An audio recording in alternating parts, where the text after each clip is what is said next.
જ્યાં પવન પાંદડાને સ્પર્શે અને ભીની માટીની સુગંધ સીધી હૃદયમાં ઉતરી જાય, એવા છે આપણા જંગલોના ખૂણા, જ્યાં પક્ષીઓના ટહુકા વચ્ચે પ્રકૃતિ દરેક શ્વાસમાં જીવંત લાગે છે. અને આ જ કુદરતના ખજાનામાંથી એક અનોખું રત્ન છે બ્લેક ઓનિયન, એટલે કે કાળી ડુંગળી. આ છોડ ફક્ત ચોમાસામાં જ ઉગે છે, પણ તેની કિંમત અને ગુણ બંને અનમોલ છે. નાનકડું શાકભાજી પણ એમાં શક્તિઓ મોટી.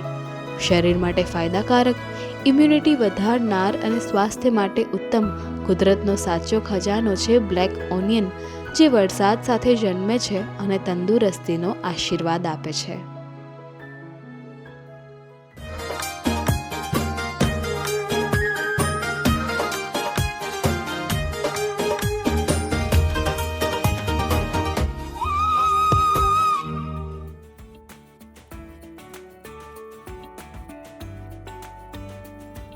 મારું નામ નાયક સવિતાબેન બચુભાઈ છે.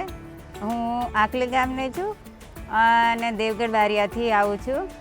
અને અમે અહીંયા કાળા કાંદા અમારે ચોમાસામાં થાય છે. ચોમાસામાં એક જ સિઝનમાં થાય છે અને તેનું અમે ચાટ બનાવીએ છીએ. અને અમારી બાજુ જંગલ વિસ્તાર છે. જંગલમાં દરેક ગામોમાં કે ઘરોમાં આ વસ્તુ હોય છે. થોડી ઘણી ખાવા પૂરતી પણ ઘરમાં લોકો સંગ્રહી રાખે છે. કાળા કાંદા બાફી દેવાના છે.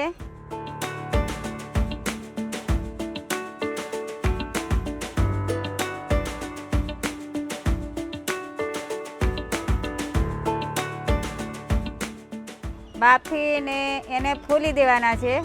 ફોલી અને એને ક્રશ કરી દેવાના છે.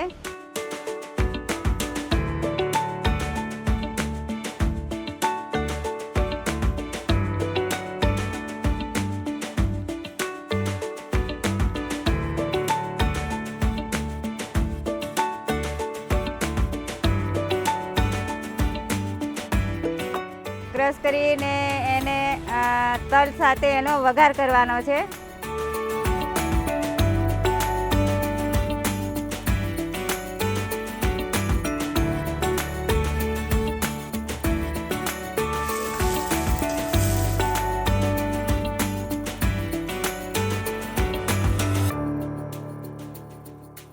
વઘાર કરીને એમાં લીંબુ નાખવાનું છે, ચાટ મસાલા નાખવાના છે અને લીંબુ નાખવાનું છે, થોડુંક મીઠું નાખવાનું છે અને એને પછી ખાવાનું છે.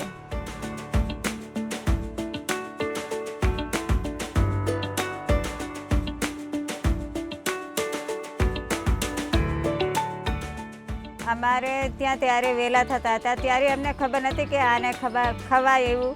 પણ અમારા દાદા દાદી એ લોકો પછી એક ખાતા હતા કે અમને હાથ પગ ગઠ્ઠણ દુખે, ડાયાબિટીસ છે, પછી શરીરના હેલ્થ માટે સારું છે એવું કરીને એ બાફીને એ લોકો ખાતા. પછી એની સાથે સાથે અમે બી ખાવા બાંધ્યા. પછી અમને એવું થયું કે આને અમે ખાઈએ પણ લોકો, અમે તો જોયું છે ગામડામાં, પણ શહેર સુધી અહીંયા નહીં પહોંચ્યું, એ કોઈએ જોયું નહીં.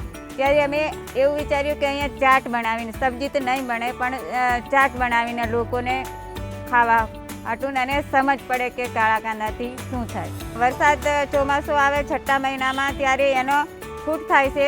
જે એ ફૂટ થાય છે એટલે એનો વેલો સડી જાય છે. વેલો સડી જાય પછી એના પર લાગે છે.